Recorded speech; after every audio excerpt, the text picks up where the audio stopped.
Hello everyone, welcome back my open classes academy by Pushpa Tomar. Guys आज की जो class है वो हिस्ट्री क्लास 6 4 चैप्टर है। गाइज आज की क्लास कंप्लीट देखना ताकि एग्जाम में आपका एक भी क्वेश्चन मिस ना हो। तो चलो गाइज स्टार्ट करते हैं क्लास 6 की हिस्ट्री, जो बहुत ही इम्पोर्टेंट है गाइज। चाहे सी टेट हो, एच टेट हो, यूपी टेट हो, कोई भी एग्जाम हो जिसमें, तो आपको पता होगा कि एनसीईआरटी हमारे लिए कितनी इम्पोर्टेंट है। तो चलो गाइज हम स्टार्ट करते हैं हमारा आज का टॉपिक कि क्या बताती है हमारी किताबें और करबे। तो इसमें क्या है, भी एक छोटा सा बच्चा है वो क्या बता रहा है कि जो पुस्तकालय है मेरी, जैसे घंटे बाजार शिक्षक के छात्रों में सबसे आगे कहा, और जो पुस्तकालय में जा रहे हैं उनके कक्षा में बहुत क्या है भी काफ़ी बड़ा है, लेकिन किताबें मेरी क्या रैंक है। तो चलो भी इसमें क्या है कि भी जो वो सोचता है कि वेद क्या होते हैं, तो हम आज वेद के बारे में बताएंगे। तो दुनिया में प्राचीनतम ग्रंथों में एक, तो हमने सुना होगा कि जो वेद हैं वो कितने प्रकार के होते हैं, भी 4 वेद होते हैं। कौन कौन से? ऋग्वेद, सामवेद, यजुर्वेद और अर्थवेद। तो इनके जो एग्जाम में पूछे गए हैं भी जो वेद है वो कितने प्रकार के होते हैं, तो भी कितने प्रकार के होते हैं? 4 प्रकार के होते हैं। कौन कौन से? ऋग्वेद, सामवेद, यजुर्वेद और अर्थवेद। तो इसमें जो सबसे पुराना वेद है वो कौन सा है? भी ऋग्वेद है, जिसका रचना लगभग 3500 साल पहले की गई है। और जो ऋग्वेद है उसको 1000 से ज्यादा प्रार्थनाएं होती हैं, जिन्हें हम सूक्त काल भी कहते हैं। क्या कहते हैं? भी सूक्त काल भी कहते हैं। सूक्त काल का मतलब क्या होता है? भी अच्छी तरह से बोला गया। ये विभिन्न प्रकार की देवी देवताओं से स्तुति में रचे गए हैं। इसमें से 3 देवता बहुत ही महत्वपूर्ण होते हैं, जैसे कि अग्नि है, इंद्र है, सोम देवता है। अग्नि आग का देवता होता है, और इंद्र है वो किसका देवता है? भी युद्ध का देवता माना गया है। और जो सोम है वो एक क्या होता है? भी पौधा होता है जिसमें एक घास पे बनाया जाता है। वैदिक प्रार्थनाओं की जो रचना है वो ऋग्वेदियों में से एक है, ऋषियों में से एक है, जो आचार्य विद्यार्थियों को अक्षरों, शब्दों और वाक्यों में जो बांट कर उसको सहस्वर पाठ में क्या करते हैं? भी याद करवाते हैं। और उनकी जो रचयिता है उसे सीखने और सिखाने वाले क्या होते हैं? भी पुरुष होते थे। और जो प्रार्थनाओं के लिए रचनाओं में माना जाता है कि भी महिलाएं देखी गई है। लेकिन ऋग्वेद की जो भाषा है वो क्या है? भी पाक और यकृत वैदिक संस्कृति कहलाते हैं। गाइस यहाँ से क्वेश्चन आ चुका है कि जो ऋग्वेद है उसकी भाषा कैसी होती है। तो जो ऋग्वेद है उसकी भाषा कैसी होती है? भी जो पाक संस्कृत और वैदिक संस्कृति कहलाती है। लेकिन जब हम जो संस्कृत पढ़ाती हो तो उसमें तो थोड़ा भाषा है वो क्या होती है? भी थोड़ी अलग होती है। फिर है संस्कृत और अन्य भाषाएं। संस्कृत और अन्य भाषाओं में क्या बताएं कि जो संस्कृत है वो एक भारत यूरोपीय भाषा परिवार का हिस्सा माना गया है।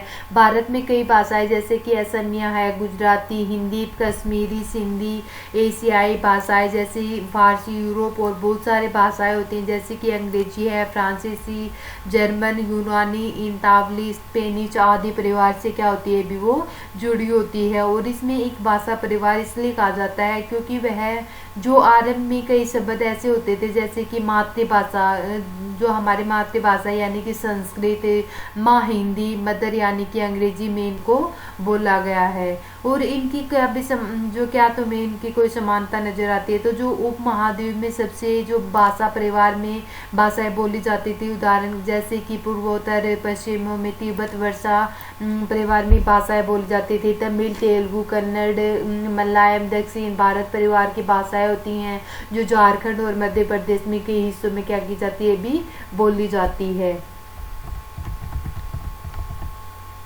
ऋग्वेद का जो उच्चारण किया है वो श्रवण यानी कि सुनने के लिए किया गया है, न कि पढ़ने के लिए किया गया है।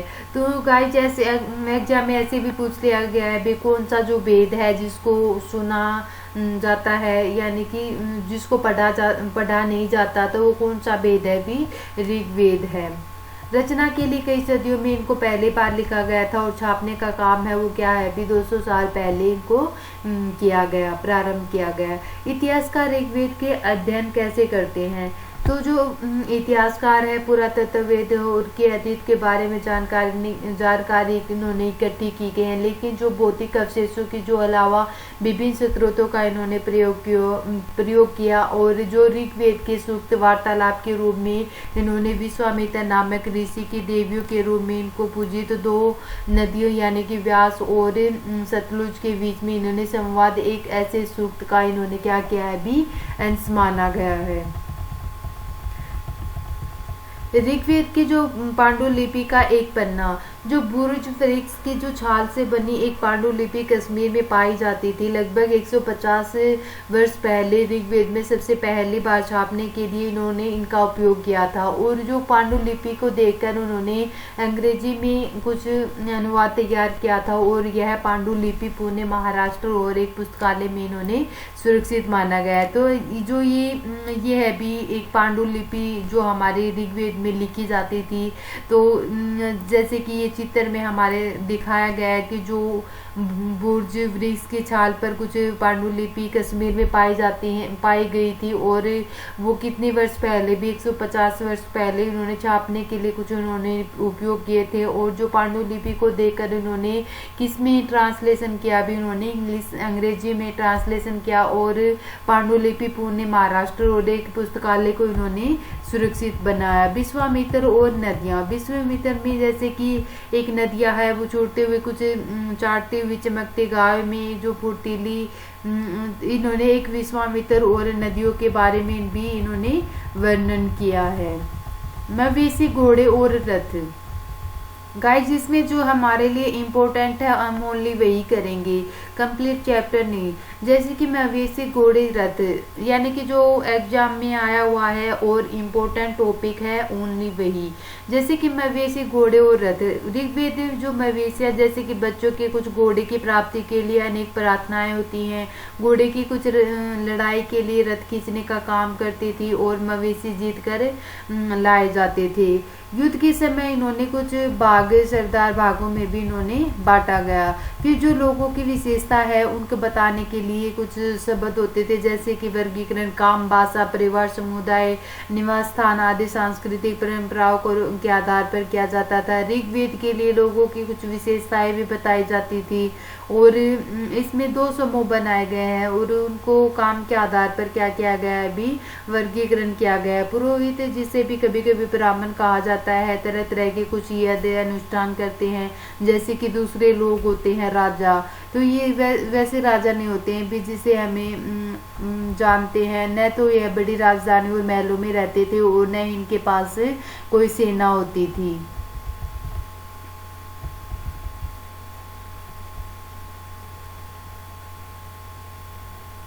ऋग्वेद में 20 और जनों के नाम से जानते हैं, इसलिए पुनः जन के विषव भरत जन और विष यदु जन और विष को इन्होंने कई में क्या किया है भी इन्होंने उल्लेख किया है। तुमने इसमें किसके नाम से जाना जाता है? जैसे कि जिन लोगों के लिए प्रार्थनाओं की जो रचना की जाती थी वो कभी कभी खुद भी आर्य कहलाते थे और इनके जो विरोधी हैं वो दास और दस्तु भी कहलाते हैं। सॉरी भी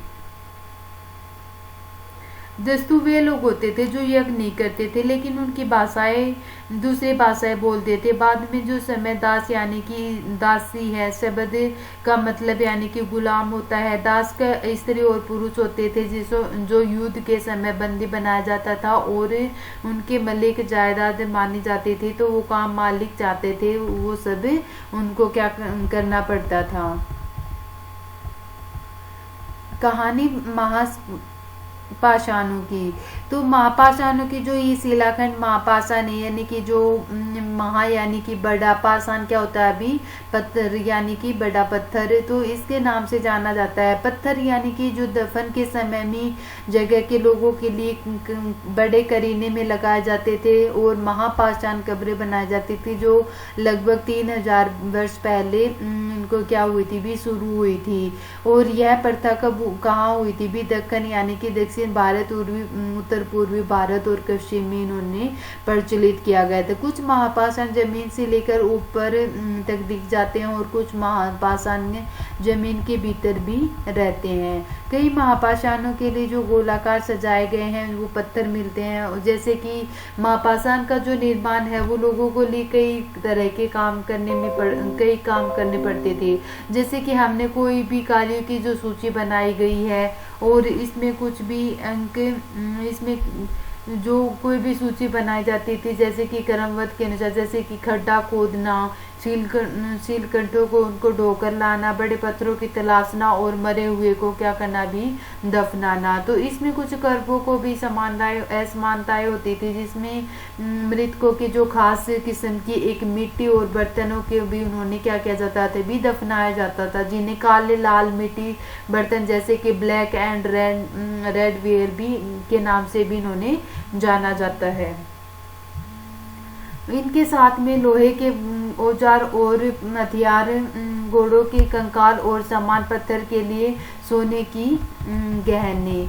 महापाषाण कब्रों में मिले लोहे के सामान, जैसे कि घोड़े की कुछ सामान मिले हैं, जैसे कुल्हाड़ियाँ, एक कटार मिला गया है। तो ये है भी यहाँ पे एक चित्र, जैसे कि चित्र में इन्होंने दर्शाया गया है। लोगों को एक सामाजिक समानताओं के बारे में जानना, जैसे कि पुरातत्ववादियों का मानना है कि जो कंकाल के बाद में पाई गई जो चीजें मरे हुए व्यक्ति के रह गई थी, तो वो कब्र की तुलना और दूसरी कब्र की ज्यादा चीजों के लिए उन्होंने माना गया। जैसे कि दूसरे कंकालों के पास में कुछ मिट्टी के बर्तन पाए जाते थे। दफनाए गए लोगों को सामाजिक स्थिति में विभिन्नता को दर्शाया गया था। कुछ लोग अमीर थे, कुछ लोग गरीब थे और कुछ सरदार थे और कुछ क्या थे भी अनुयायी थे। तो उनका जो कब्रगाहें हैं उनकी खास परिवारों के लिए की जाती थी। जैसे कि महापाषाणों में एक अधिक से कंकाल मिले हैं, वो ये दर्शाते हैं कि शायद वो एक ही परिवार के लोगों को एक स्थान से अलग अलग समय पर दफनाया गया। जैसे कि बाद में मरने वाले लोगों का जो पोर्ट होल होता है वो उनके रास्ते कब्रों में लाकर उनको क्या किया जाता था भी दफनाया जाता था। एक विशिष्ट व्यक्ति की कब्र, इसमें जो बीमा के सहायक नदी को गोड़ में स्थित के किनारे एक जगह बताई गई है भी इनाम गांव।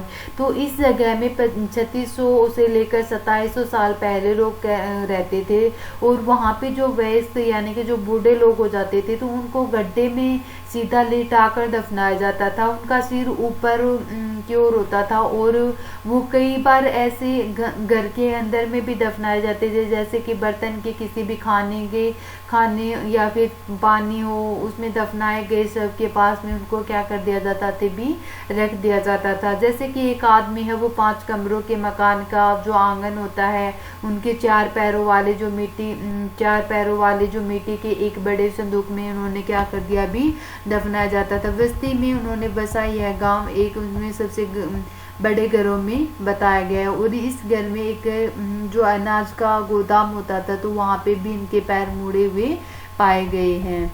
कंकालों का अध्ययन, इसमें छोटे आकार से के आधार पर एक बड़े कंकाल के आसानी से पहचाना जाता है, जैसे कि कोई एक बच्चा है और बच्चे के कंकाल में कोई भी फर्क नहीं होता।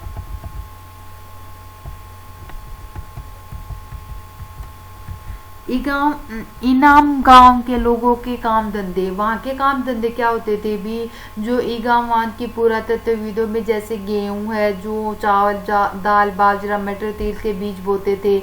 कई जानवरों की जो हड्डियां मिलती हैं, कई हड्डियों के काटने के निशान का अंदाजा लगा सकते हैं कि लोग इन्हें खाते थे। और जैसे गाय भैंस बकरी भेड़ कुत्ता घोड़ा गधा सुअर हिरन कृष्ण मृग खेरा नेवला चिड़िया घड़ियाल कछुआ केकला और इनकी कुछ हड्डियां भी पाई गई है और इनके कुछ सांसें मिले, जैसे कि बेर आंवला जामुन और खजूर की कई इस तरह की रसबरियां एकत्रित की जाती हैं।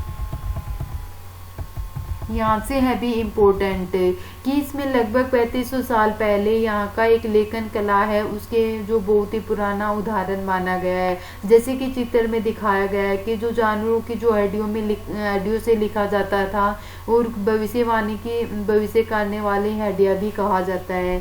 तो जो जानवरों की जो हड्डियाँ में लिखे जाते हैं तो उसे हम क्या कहते हैं भी भविष्यवाणी करने वाले जो होते थे उसको हड्डियों का भी इन्होंने हड्डियाँ कहा जाते हैं, क्योंकि इनकी मान्यता जैसे कि वो भविष्य बताते लिखवाते हैं, राजा के लोग लिपि करो की नदियों के लिए सवाल लिखवाते हैं, जैसे कि वहाँ क्या वे युद्ध जीतेंगे, क्या फसल अच्छी होगी, क्या फिर पुत्र होंगे।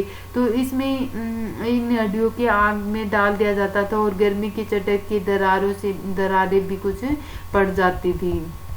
तो गाइज ये था आज का टॉपिक। तो गाइज आज का जो टॉपिक है उसमें हमने क्या क्या पढ़ा है, अभी 4 वेद पढ़े हैं, इसमें कुछ प्रार्थनाओं का भी दर्शाया गया है, भाषा भी बताई गई है, रथ यज्ञ, राजा दास, महापाषाण, कब्र, कंकाल, लोहा आदि के बारे में इन्होंने बताया गया है।